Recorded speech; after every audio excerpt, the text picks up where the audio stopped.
guys. So I wanted to share this with you guys. Um so last week, I know I'm late because God told me to do this last week, but here I am. So last week, a few months ago, I had put in my stories about how God told me not to be listening to certain music.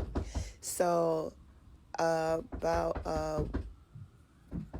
earlier in the week, I was listening to a song that the album came out like when I was like 15 years old.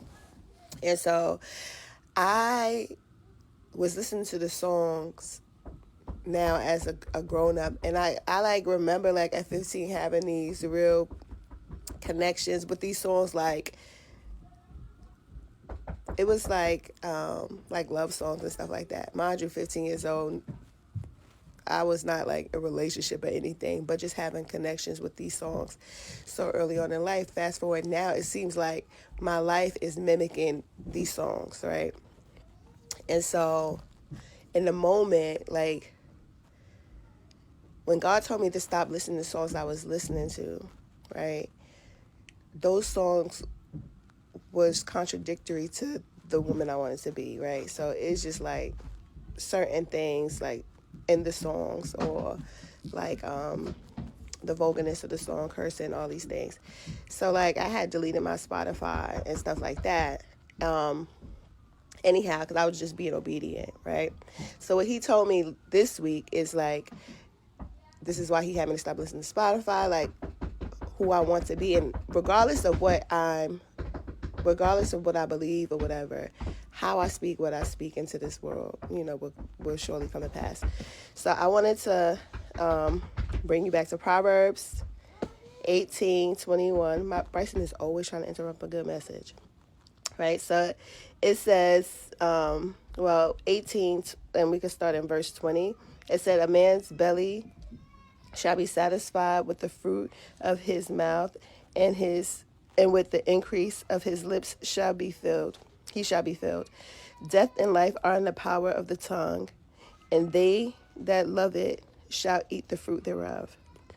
So death and life are in the power of the tongue. So I just want y'all to be mindful of the things that you sing and the music that you listen to, because regardless of whether it's in like just like casually listening to things, you still are responsible for the songs and the things that you sing.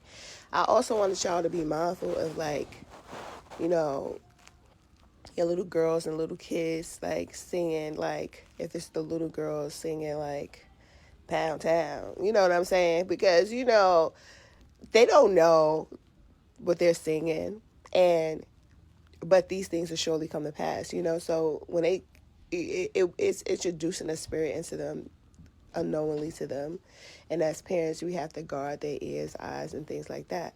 So just being mindful. I think like in my generation, people were more mindful of like, well, at least my parents were more mindful about the things we saw, watched, and spoke. I remember like clearly my dad telling me to cut off stuff, and I'm like, it's just a song, But just being mindful of the things that your kids see, listen, and speak, and kind of instilling them early about how powerful their words are. You know what I'm saying? And even if you go into the book of Genesis, the first chapter, Genesis 1:1, it says, in the beginning God created the heaven and the earth, and the earth without form, void, and darkness was upon the face of the deep. This Bible words is so small, and I don't have glasses. And the Spirit of God moved upon the face of the waters, and God said, let there be light. And there was light. So with his words, right, he said, let there be light. So if your kids are saying, let there be whatever, these songs are, then these things will surely like try to take them. So like just to avoid certain things, just being mindful of these things, and even as adults, being mindful of the things we say and the things we do, I think will be really beneficial, especially moving into the new year. So I have two messages. That was the first message, and that was really one I was supposed to say last week. And I'm going to do another video with the second message, which I think will be really good moving into 2024. So have a happy Sunday, have a blessed Sunday, and then look out for my next message. Have a good day, guys.